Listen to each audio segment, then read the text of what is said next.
Hey there, scary story fanatics. Welcome back to night 10 of this scary go-round. Are you infested with the holiday spirit? Holiday spirit of Halloween, that is. Sit back, relax, and get ready for part 1 of the 3-part story that Doughboy420 likes to call Halloween Spirit.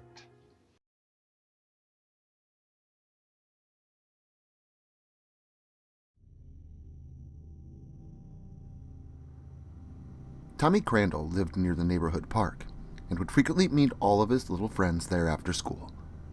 He would go and sit on the swing, right in view of his bedroom window on the second floor of his house on the other side of the fence. Cameron was usually the one of the first ones to get home and come running down the road to meet at the park. He was a blond kid with a bowl cut, blue eyes, and a penchant for mischief. Resembling Dennis the Menace in both appearance and character, it was his idea to dress up as bikers and tough guys for Halloween. He found his dad's old leather jacket and some bandanas, while AJ and Caden were going to bring wallet chains that their dads had worn as teenagers in the 90s to try and pull off that badass look even further. AJ was next to come round the corner. He had already had a chain hanging out of his pocket of his black jeans. His light brown hair was slicked back, and he walked with a comical strut. He tried to look like a tough guy, but he didn't pull it off that well. He was followed soon after by Caden and Joe, who lived next door to each other. Caden was a chubby kid that always acted tough, but you could tell that underneath his spiked hair and grumpy demeanor, he was a total softie. And Joe was a nerdy kid that always tried to emulate his cooler older brother, although his nerd wisdom was too strong for his lack of charisma. That left Tommy, who was the follower type.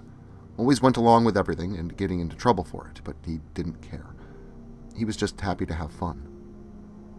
The bunch of them thought they looked pretty cool with their leather black clothes, denim, and chains. They actually looked kind of goofy, and if they had gone to school when their parents were that age, then their Halloween costumes would have just been the style of the time. The 5 of them then set off to do their trick-or-treating of the night. Door to door they went, and they acquired many treats along the way, from candy to free fruit, hot pizza from the local mom-and-pop pizza shop on Main Street, etc. They were getting quite a haul from their tiny town, and things were looking up for them. "Trick or treat," they happily said, as a 30-something-year-old man answered the door to the small, ranch-style home. "Oh my, got a bunch of hooligans and hoodlums. Hope you don't beat me up," the nice man joked as he handed them a small handful of candy along with a few temporary tattoos. "Thank you," the boys said as they hurried along to the next house. "Happy Halloween," the man said with a smile, before closing the door behind him. The children passed by a young boy in orange and dark green, wearing a cute plastic pumpkin mask as they hurried down the driveway. The boy turned to look at them before quietly approaching the door. The young men made it a few houses down the road before Caden called out, "Oh, cool!" He had pulled the temporary tattoo out of his bag and was looking at it. It was a skull with a snake going through its eyes and mouth. "These would look great with our costumes," AJ said while retrieving his tattoo from his bag. It was a rose with bleeding thorns wrapped in barbed wire. "You're right. Let's go put them on," Caden said, as the boys rushed over to Tommy's house in order to apply their tattoos. They adjusted the tattoo in the area that they wanted it and covered it in a wet cloth in order to transfer the paint onto their skin. A dragon, a grim reaper, a devil, they each had an entirely different tattoo, and they were all very happy with the images they received. "You are right, AJ. These do go great with our costumes." Tommy spoke in agreement after having applied the Grim Reaper tattoo to his left arm just below the shoulder. The group continued on, moving from house to house and getting quite a haul of Halloween treats before deciding to take a break and sit at the park. Caden, Cameron, and Joe just dug right into their candy, instantly pulling out chocolate bars or red vines to chow down on, getting an early start on their sugar high. AJ and Tommy sat on the swings and talked about school. "I still haven't done that stupid paper that Mrs. Thompson is making us write in English," Tommy admitted. "That's nothing. I still owe Mr. Breaker 3 weeks of homework, AJ joked with a laugh. Dude, you're gonna fail and your mom's gonna blow a gasket. Tommy laughed in return, looking over at his friend who now looked noticeably concerned about something. Sorry, man, I was just kidding, Tommy said, still kind of joking around with his friend, but AJ was no longer playing around. I don't know. I don't feel so good, AJ garbled out, his speech now sounding slightly strange. Are you all right? Tommy asked, looking over at his friend, whose eyes were now roaming around before darting back into position facing ahead, almost as if he was having trouble focusing on one thing. I feel like I'm underwater, AJ explained, shaking his head as if trying to throw off the foreign feeling. What do you mean? Tommy questioned. I don't know. I just feel strange, AJ said, his voice changing in tone and pitch as the world appeared to stretch out around him on either side.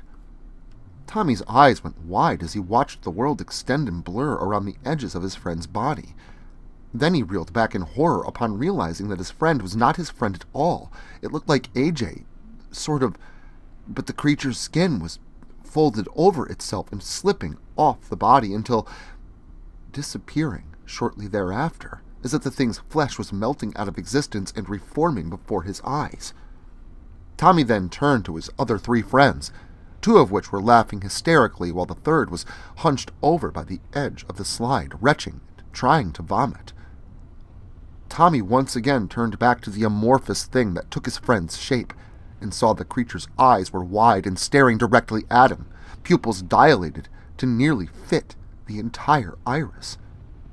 I want to rip off your eyelids, the thing spoke, as it began to approach Tommy, who fell off the swing and onto his bottom, where he began to crawl away in an attempt to flee from the melting doppelganger. Tommy scrambled and desperately stumbled to climb to his feet. He looked to his left, where Cameron and Caden were fighting, kicking and scratching, pulling each other's hair. Joe was now laying on the slide and staring up at the stars in the night sky. Tommy then watched as his legs stretched out like jelly, and he lost his balance, nearly collapsing back onto the wooden chips that covered the ground of much of the park.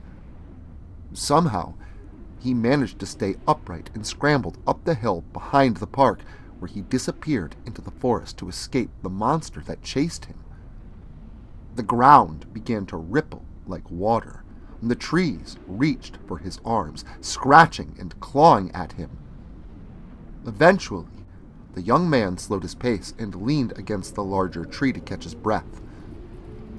He could only hear the wind blowing the leaves off the branches above and beating of his own heart as blood rushed through his ears. The trees shifted and pulsed with his breathing, along with the pumping of his own heart, as the blood rushed to his muscles and terror-filled brain. When finally he was able to catch his breath and the beating of his heart slowed, the sound of his coronary muscle pumping was replaced by the chorus of whispering and chanting, echoing through the woods around him, calling his name in otherworldly voices, begging him, beckoning him. No, stop, Tommy said quietly, covering his ears and curling into the fetal position on the forest floor, laying in a bed of colorful, decaying leaves. Tommy hid in the trees for a long time, until the strange voice finally went silent. He waited until the sound of the wind rustling in the branches above could be heard again, where he finally decided to move once more. Onward through the rolling forest he fled, quickly ducking between pines as they swayed around him, as if traversing across the waves of an angry ocean. Soon he came across an opening in the trees, where light peered through. The illuminated figures appeared ahead of him, and at first he felt relieved to see other people, but that relief was soon replaced with sheer terror as a half-dozen or so people turned to look at him. They wore black garb. Some of them wore pointed hats, others with long, flowing robes. They consumed red goblets of blood or some other unknown substance, and the sound of screams and heavy drum beats could be heard bellowing around them. It was then that Tommy knew what had happened. This coven of evil sorcerers and witches had cursed his tiny town, and he and his friends had fallen under their wretched spell. This group of blood-drinking wielders of dark magic were the source of all the strange things he and his friends had been seeing and feeling. Quickly, Tommy ran out of the darkness of the forest and pushed one of the witches over into the fire. Her dress was immediately engulfed in flames, and the demonic thing screamed as its fellow dark brood attempted to extinguish the fire upon the evil woman. She rolled in the dirt until the flames were finally put out, but by this time, Tommy had fled once again into the darkness of the woods, fully convinced that his attack had stopped the coven in their tracks, and soon the spell over his town would break. The spell opposed the action and intensified thereafter, like a buzzing inside Tommy's brain. He stumbled through the woods, fleeing from the feelings inside of him, desperately trying to escape, but being unable to. The young man eventually came across an opening in the trees, where a great black river flowed infinitely in either direction. He could still hear the witches and devils screaming behind him, chasing after him, and calling for his death. He saw lights dancing across the river, drawing closer. Azure, crimson, and a kind of off-white. He knew he had to cross the river, and it had to be soon.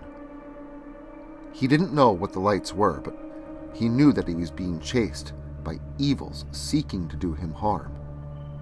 The lights were very close now, and he had to make a decision, so he jumped into the river, where he landed with a thud, followed by a quick feeling of pain, and then darkness. Tommy opened his eyes to see the dim lights above him. He was laying in a bed that wasn't his own, and he was extremely sore. His body hurt all over, but he was otherwise all right. The curse was finally gone, and he felt normal again. He was sore and tired, but the world wasn't distorted and wrong. He had succeeded. He had defeated the evil that had plagued his town. And then, the doctor came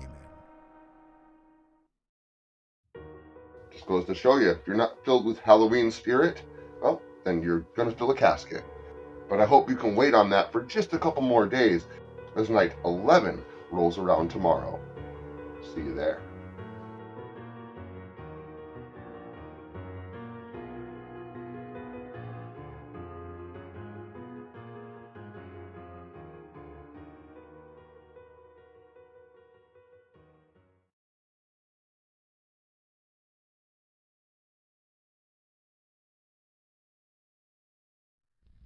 Social media can be very unpredictable, especially regarding horror content.